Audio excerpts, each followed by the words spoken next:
በል ተነስ ተነሳ ሀገር ተረካቢ ነህና አደራ እንዳትረሳ። የአባቶችን ታሪክ ጠብቆ ያቆየ የትንሽ ትልቅ ነው ሕፃኑ ማሙዬ። ሰው ለመርዳት ሰው መሆን በቂ ነው።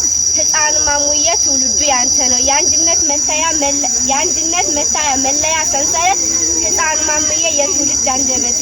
የሕፃን አእምሮ ትልቅ እውቀት ያለው ሕፃኑ ማሙዬ የዓለም ተተኪ ነው። ሕፃኑ ማሙዬ በል ተነስ ተነሳ ዛሬ ባለድል ነህ አንተ ነህ ባለዳ። የእውቀት መሰረቱ መለያ ኩራቱ ሕፃኑ ማሙዬ ብሩህ አንደበቱ። እውቀትማ እውቀት ነው የስር መሰረቱ ሕፃኑ ማሙዬ የጀግኖች እምነቱ። ሕፃኑ ማሙዬ የሀገር መከታ ለሁሉም አንተ ነህ የሁሉ አሌንታ። የሕፃን አእምሮ ብሩህ እውቀት ያለው ሀገር ተረካቢው ተተኪው ትውልድ ነው።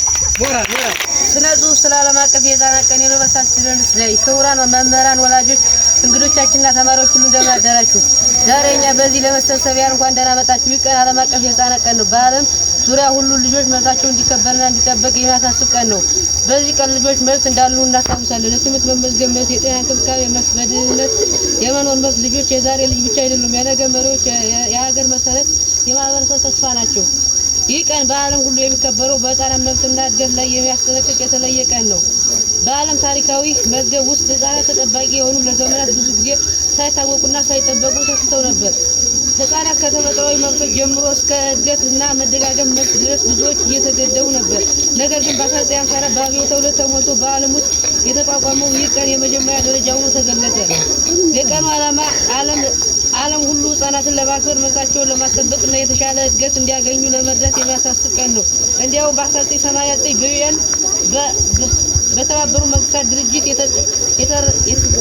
የተፈረመው የሕፃናት መብት ስምምነት እነዚህን መብቶች በግልጽ ይጠቅሳል።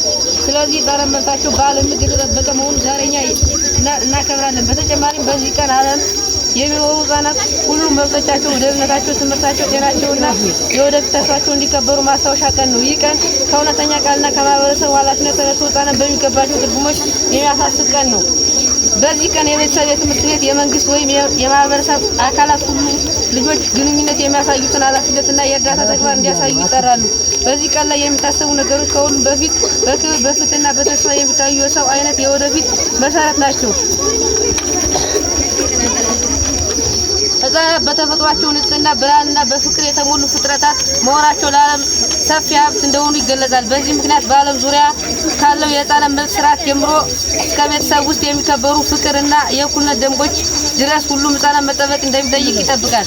በዓለም አቀፍ የሕፃናት ቀን ላይ የሚነሱ ታላላቅ ጉዳዮች የትምህርት መድረሻ፣ ከችግር ነፃነት፣ ከአስቸጋሪ ስራ ጥበቃ፣ የጤና እንክብካቤ መድረስና ከጦርነት ጥበቃ ናቸው። ከብዙ ሀገሮች እስካሁን በራሳቸው መብት እንዲኖራቸው በጣም ትልቅ ተግዳሮት ይገጥማቸዋል። በተለይም በድህነት ወይም በጦርነት የተጎዱ ሀገሮች እነዚህን የማሳዩት የቀኑ ልዩነት ይሆናል። በዚህ ቀን መልእክቱ አንድ ሲሆን ልጆች የወደፊት ብርሃን ናቸው። ዛሬም በማክበር የነገን ዓለም እናጠነክራለን።